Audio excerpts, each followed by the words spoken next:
In 2003, professional boxer and heavyweight champion Mike Tyson filed for bankruptcy with $30 million in debt, despite accumulating over $300 million during the course of his career, which poses a great question about money itself. Because a great deal of our actions or our motivations in life have an underlying desire or need to acquire it. But what's the point in acquiring it if the great issue seems to be with our ability to manage it?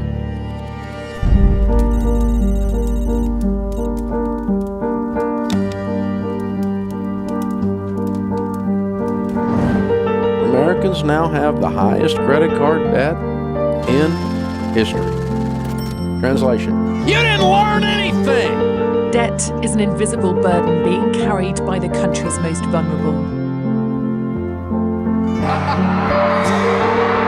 Of course, these statistics are reflective of the UK and the US, but consider for a moment your own attitude towards money and how money exists in your own life. What is money to you?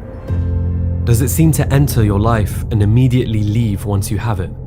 Has it ever placed you in a vulnerable position? A vulnerability that drew you closer to a get-rich-quick scheme or a guru telling you that you can get rich if you just bought their course? Whilst my entire channel aims to tackle these topics to some degree or another, I realize that our perceptions of money are sometimes more crucial than our ability to generate it, especially when our very brains are wired in such a way that prevents us from being financially sensible. Does it really matter if you're earning more than 6 figures a year if by the end of that year you have nothing left to show for it? Where is the disconnect? It's time we solved that mystery. And not only that, but explore a better framework for understanding money, a framework commonly taught in personal finance but oftentimes missed in formal education.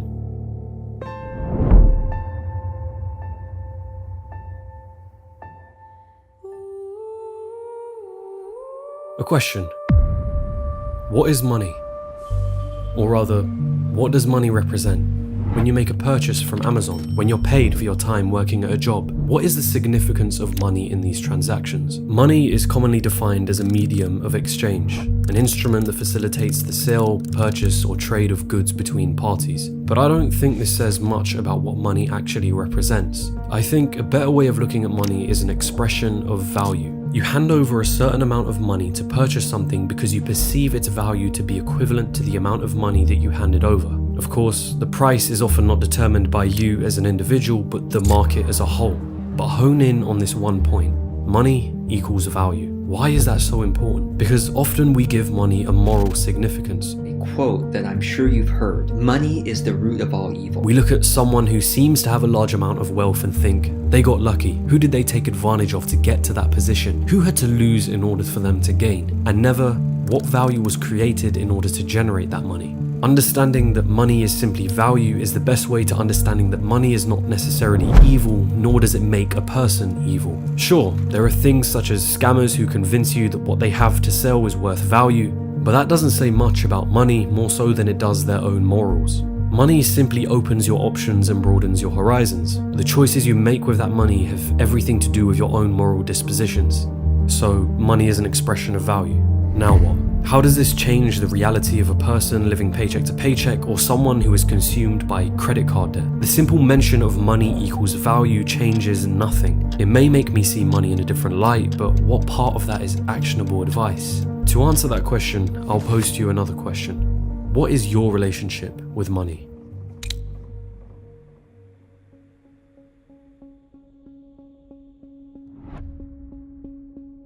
Money will come into your life and it will leave. This is a relationship that is often expressed by your income and expenses. Another practical way of expressing this, which I particularly like, is your production versus your consumption. For the most part, money will enter your life because you have produced some form of value. And for most of us, this value will come in the form of labor, a job. Money will leave when you have consumed something, a Netflix subscription, a new car, a house. In many ways, we can look at the net worth of an individual as a metric for determining their relationship between consumption and production. Now cast your mind back to those statistics I mentioned at the start of this video. What part of the consumption versus production relationship do you think is at fault here? Consider yourself for a moment. Think about all the money that has entered your life and left. How much of that do you still have in possession today or invested into some sort of asset? And which part of this relationship do you feel is unbalanced or needs improving? The likelihood is both. But for most of us, the biggest issue lies in our consumption.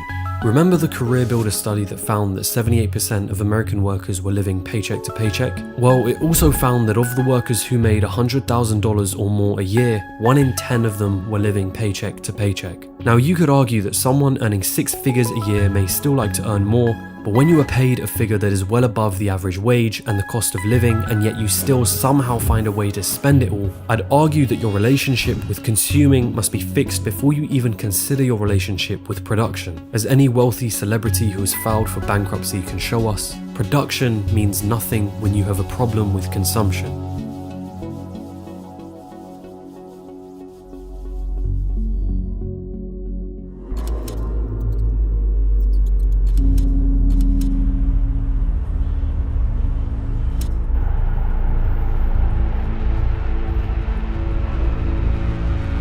A rat race, an endless, self-defeating or pointless pursuit. Sometimes the rat race is conflated with working a 9-to-5 job. It's a comparison often used by certain individuals to guilt you into buying programs and books for them. But this seems extremely unfair, mostly because it aims to villainize a job and excludes the fact that there are those who either love or are perfectly fine with their jobs, or have other aspirations aside from their 9-to-5. A real rat race is one that is living on a financial edge, being one paycheck away from broke, constantly. A feeling as though the moment money enters your life, it immediately disappears. And the more responsibilities you have, the more dangerous this relationship becomes. The loss of a job, an unexpected health accident, or any unexpected circumstance for that matter can throw your entire financial position into turmoil. And consider the mental consequences of living on this financial edge. Your job no longer becomes an option. It becomes a necessity in order to keep funding your lifestyle or to keep paying off debt. To quote Tyler Durden from Fight Club, the things you own end up owning you. What's the silver lining? It doesn't have to continue like that. The first stepping stone in personal finance will have you drawing an awareness to your relationship with money. This is often done by journaling your monthly expenses, categorized as housing, transportation, food, utilities, entertainment, and so on. It's about understanding yourself as a consumer, but this part is tough. In behavioral finance, this feeling can often be labeled as the ostrich effect, which is our tendency to want to avoid negative financial information. It's that feeling you get when you refuse to look at your bank account after a night out, fearing what it might show. And yet once you pass this stage, it's time for you to take control over your behavior as a consumer. This often involves the idea of budgeting, deciding each month how much you aim to spend on each of these categories and sticking to it. It's about systematically looking at what you consume and finding ways in which you can minimize these things to ultimately live below your means. In other words, having a lifestyle that still leaves you with enough money to save and invest in some form or another. It's also important to note that before you ever decide to invest, one of the most common practices in personal finance is to keep an emergency fund, a specific amount of savings that you hold on to in case of an emergency. This fund would typically hold 3 to 6 months worth of expenses. The idea, however, of living below your means is an important one. Because why would we choose to do otherwise? Why would we choose to live a lifestyle that we cannot afford, or one that places us on this financial edge? I could make an entire video on our cognitive biases. The ostrich effect is just one of which can affect your financial position. Then there's hyperbolic discounting, a tendency to favor short-term rewards as opposed to greater rewards in the future. This is you choosing to purchase a new pair of shoes instead of saving that money towards a future investment. Or there's social proof, our tendency to think and act as others around us think and act. When the people around you are buying one thing, you buy it too. Or when the people around you establish money as a means of evil, you're likely to assume the same thing too. The phrase, keeping up with the Joneses, summarizes this great problem of consumption. It's a phrase defined by Google as trying to emulate or not be outdone by one's neighbors. They buy a new Porsche, you buy one too. They have nice clothes, you get some too. They renovate their home, you do it too. All in the attempt of impressing or trying to keep up with others due to some form of social pressure. Only in today's world, the Joneses are not literal neighbors. They're far more present than that. We are all vulnerable to social approval. We really care what other people think of us. But the problem is we're measuring our self-worth by how many people like what we're posting. Governor of the Bank of Canada stated it succinctly. For most Canadians, debt is a fact of life, at least at some point.